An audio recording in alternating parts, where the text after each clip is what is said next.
بسم اللہ الرحمن الرحیم. In the name of Allah, the Beneficent, the Merciful.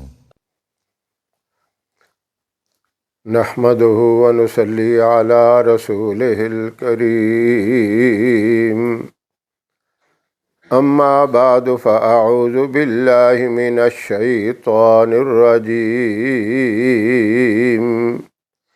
بسم الله الرحمن الرحيم. محترم سامعین و ناظرین، اللہ رب العزت کا بہت بڑا فضل و کرم اور اس کی عنایات ہیں ہم پر کہ اللہ نے ہمیں اپنے پیارے محبوب صلی اللہ علیہ وسلم کی امت میں پیدا کیا اور انعامات کی بارش کر دی، اور اتنا بڑا فضل، اتنا بڑا کرم کیا، کسی چیز کی بھی ضرورت ہو تو اس کے لیے ایک بہترین راہ عمل بتا دیا کہ تم براہ راست مجھ سے مانگو، تمہاری مشکل میں کام آؤں گا، تمہاری ضرورت پوری کروں گا، ہر حاجت پوری کروں گا۔ ہم در بدر ٹھوکریں کھاتے ہیں، کبھی کسی کے پاس، کبھی پیروں کے پاس، کبھی فقیروں کے پاس، کبھی درختوں سے، جھاڑیوں سے جا کے مانگتے ہیں، کہیں نخل مرکز کی چھاؤں پہ سجدے، کہیں مرنے والوں کے پاؤں میں سجدے، اشاروں میں سجدے، نگاہوں میں سجدے، ادھر ادھر خانقاہوں پہ سجدے، تشخص پرستی کا پامال سجدہ، مزاروں پہ جا جا کے ہر سال سجدہ۔ اللہ نے ایک ہی راہ عمل بتا دیا، تمہاری جوتی کا تسمہ بھی ٹوٹ جائے تو مجھ سے مانگو۔ ایک دیہاتی آتا ہے، ایک گاؤں کا رہنے والا آپ صلی اللہ علیہ وسلم کی خدمت میں حاضر ہوتا ہے، صحابہ اکرام کا مجمع بیٹھا ہوا ہے، سامنے سے آتا ہے، آ کے گزارش کرتا ہے کہ آپ مجھے یہ بتائیں میرا اللہ کہاں ہے؟ کیا پوچھتا ہے؟ اللہ کا ایڈریس پوچھتا ہے، اللہ کا پتہ پوچھتا ہے، میرا رب کہاں ہے؟ اگر قریب ہے تب بھی بتائیں، دور ہے تو تب بھی بتائیں۔ اگر قریب ہے تو میں آہستہ آہستہ پکاروں، میں چپکے چپکے پکاروں، اور اگر دور ہے تو میں بلند آواز سے اس کو پکاروں۔ آپ مجھے ایڈریس بتا دیں، اپنے رب کا تعارف کرا دیں۔ کیسی اچھی بات پوچھی! آپ صلی اللہ علیہ وسلم سے جو بھی بات پوچھی جاتی تو آپ، اللہ حکم دیتا آپ کو، قل کہت کے بتایا جاتا کہ ان کو کہہ دو، قل یا ایھا الکافرون، ان کافروں سے کہہ دو۔ یہ اس وقت کہا کہ جب آ کے کہنے لگے کہ کچھ دن ہم آپ کے رب کی عبادت کریں گے اور کچھ دن آپ ہمارے معبودوں کی عبادت کر لیں، تو اللہ نے کہا اے محبوب ان کو کہہ دو، قل کہا، قل یا ایھا الکافرون لا اعبد ما تعبدون، میں ہرگز ان کی عبادت نہیں کر سکتا جن کی تم عبادت کرتے ہو۔ قل کہا۔ پھر آپ سے پوچھا گیا یہ چاند گھٹتا ہے کبھی بڑھتا ہے، اس کا کیا مقصد ہے؟ پھر یہی کہا، قل کہہ کے بتا دو،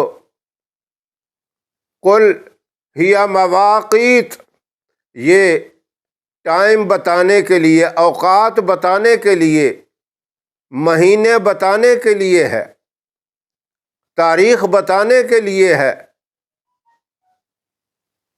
پھر عورتوں کے بارے میں پوچھا کہ آپ نے وہاں بھی کل کہہ کے کہا، کہہ دو یہ محیض جو ایام حیض کے ہیں، کل ہوا اذن، کہہ دو یہ گندگی ہے، غلاظت ہے۔ یعنی جو بات بھی ہوتی تو کل کہہ کے کہا جاتا، اور جب اس دیہاتی نے آ کے پوچھا کہ اپنے رب کا تعارف کرائیں، اس کا ایڈریس بتا دیں، تو وہاں اللہ نے کل نہیں کہا، وہاں اللہ نے اس کل کو بھی ہٹا دیا، فرمایا کہ میں اپنا تعارف خود کراتا ہوں۔ سبحان اللہ، کتنی بڑی بات ہے۔ ایک تعارف یہ ہے کہ میں آپ کو کسی کا کراؤں یا آپ کسی کا کرائیں یا کوئی بڑا افسر کوئی کرائے، لیکن جو تعارف اللہ رب العزت خود اپنا قرآن پاک میں کرائے، وہ کتنی بڑی بات ہے۔ فرمایا اذا سألک عبادی عنی فإنی قریب، جب یہ بندے سوال کریں میرے بارے میں، ان کو کہہ دو انی قریب، میں تو قریب ہوں۔ اب بھی تسلی نہ ہوئی، پھر اس نے پوچھا کتنا قریب ہے رب، پتہ تو چلے۔ کہا میں تو اتنا قریب ہوں، اتنا قریب، نحن اقرب الیہ من حبل الورید، میں تو تمہاری شاہ رگ سے بھی زیادہ قریب ہوں، تمہاری اس زندگی سے بھی زیادہ قریب ہوں۔ شاہ رگ زندگی ہے، جان ہے، تمہاری جان سے بھی زیادہ قریب ہوں۔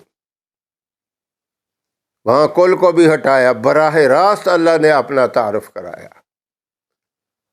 فرمایا کہ جب تم مجھے پکارتے ہو میں تمہاری پکار کو سنتا ہوں، اجیب دعوت الداع، تمہاری اس ندا کو، تمہاری اس پکار کو میں سنتا ہوں۔ یہ اللہ نے اپنا تعارف فرمایا۔ تو ایسا رب جو اتنا قریب ہے، جو آہستہ سے بھی سنتا ہے، تو کیا ضرورت ہے در بدر ٹھوکریں کھانے کی۔ یونس علیہ السلام مچھلی کے پیٹ میں ہیں، سمندر کی گہرائی الگ، مچھلی کے پیٹ کا اندھیرا الگ، کتنے اندھیروں میں ہیں، رات کا اندھیرا، سمندر کی گہرائی، مچھلی کے پیٹ کا اندھیرا، ایک اندھیرا نہیں، فرمایا کہ اندھیروں میں پکارا۔ اللہ نے یونس علیہ السلام کی ندا کو، پکار کو سنا۔ کون ہے ان پکار کو، ان نداؤں کو سننے والا؟ ایک اللہ ہے جو اس حالت میں اتنی تاریکی میں بھی سنتا ہے۔ تو ہم اس کی اتنی نعمتیں کھاتے ہوئے، اس کی سرزمین پہ چلتے پھرتے، آپ کے امتی ہونے کے ناطے ہم اگر اپنے رب کو پکاریں، کیا رب ہماری نہیں سنیں گا؟ کیا ضرورت ہے ہمیں در بدر کی ٹھوکریں کھانے کی؟ کتنا زبردست اللہ رب العزت نے قرآن کریم کے ذریعے یہ ہمیں سبق دے دیا، یہ تعلیم دے دی۔ تمہیں کوئی پریشانی ہو، کوئی مصیبت ہو تو براہ راست مجھے پکارو۔ اور فرمایا اہدنا الصراط المستقیم، اس کا ترجمہ کیا کرتے ہیں؟ یا اللہ تو ہمیں سیدھا راستہ دکھا۔ یہ تو دکھا دیا اللہ نے،